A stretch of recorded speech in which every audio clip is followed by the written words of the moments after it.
Okay, Jay, so here's making a way out of no way.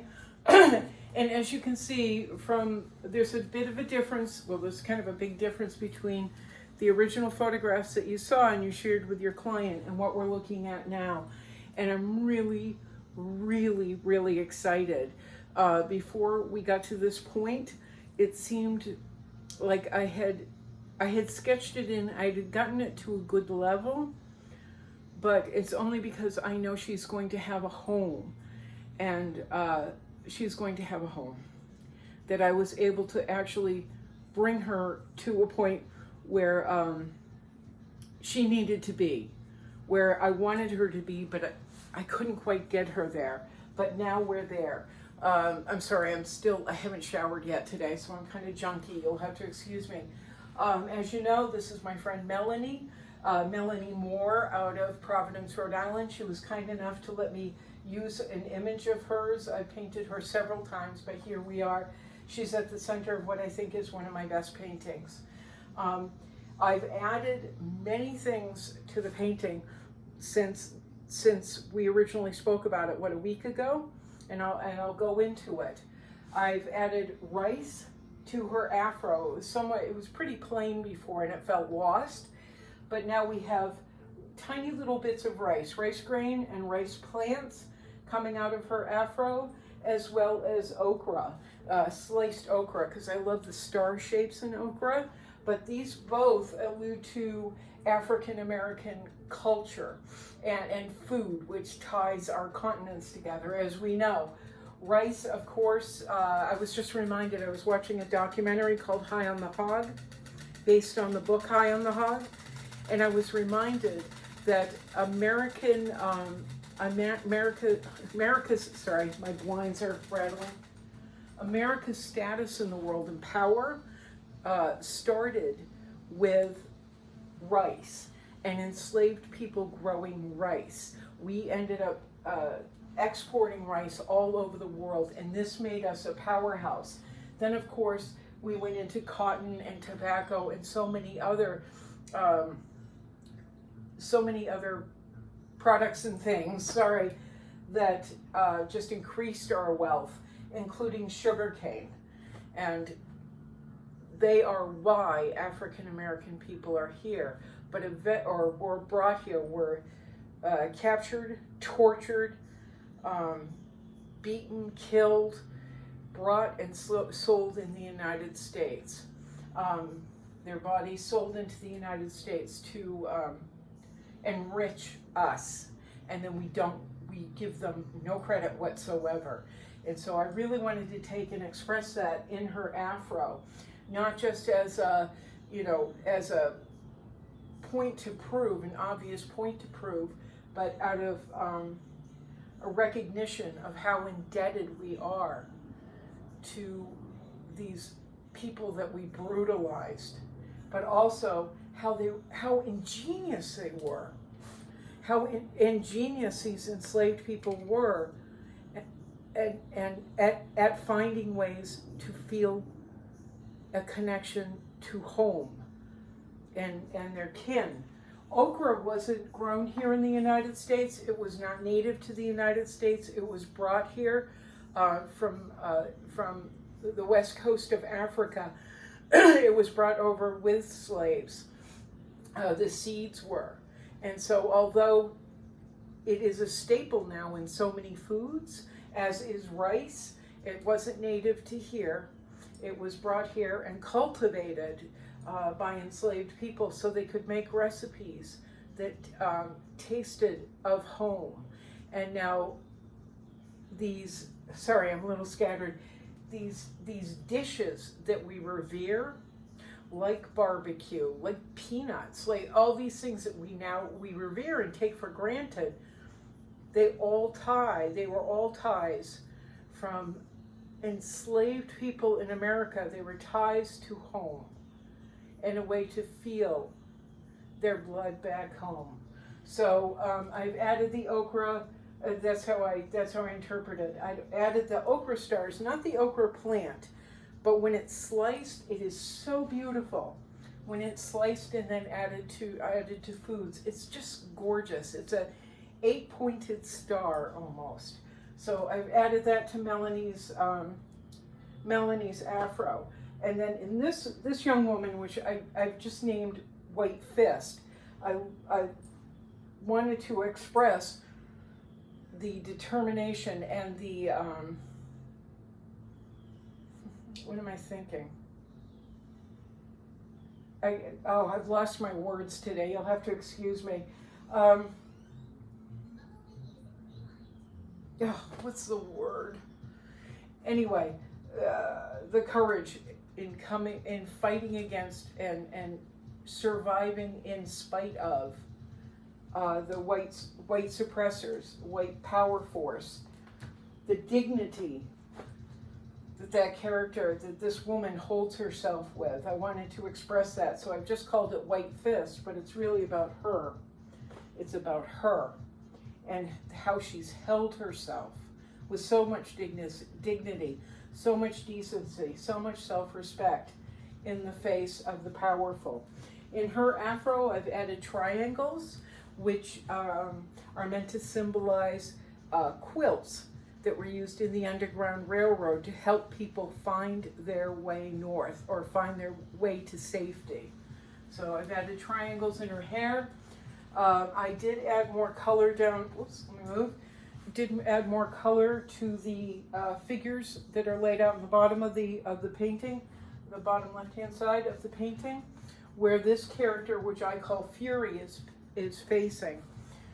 Fury is facing figures that are based on the instructive illustrations of how to lay out bodies in a slave ship to fill up as much space as you can with people, with enslaved people. So I've added color and reshaped some of the figures, but like up here I've added red so that it ties into the bars or lines that I've made. The bars and lines are for imprisoned people, but then they imprisoned people, having them locked in cages, and then it goes up through the hands, which are reaching towards a better future, blah, blah, blah, that thing. But the lines go up, and it's not necessarily to say we are still imprisoned. The hands are over the top of the lines, so that they're kind of pushing away or reaching beyond the cages, the fences, the bars that we've held in place for so long. But it also helps to move up. It brings the painting up and lifts all of this. Up here, I've put in a lot of little circles, little bubbles almost. Circles represent so many things. Historically represent absolutely so many things. So the bubbles or the circles, the rings, that is up to the viewer's interpretation. There are many, many meanings we can take from it, but that's them. But I'm leaving that up to the viewer. Then of course I've gone through and I've kind of cleaned up and popped the cherry blossoms that are over in this section. The cherry blossoms represent Washington, D.C., which is one of the many cities that are also represented in here with the white pillars. The cherry blossoms are an indicator of the many, many cities that enslaved people built. So it's once again saying the United States of America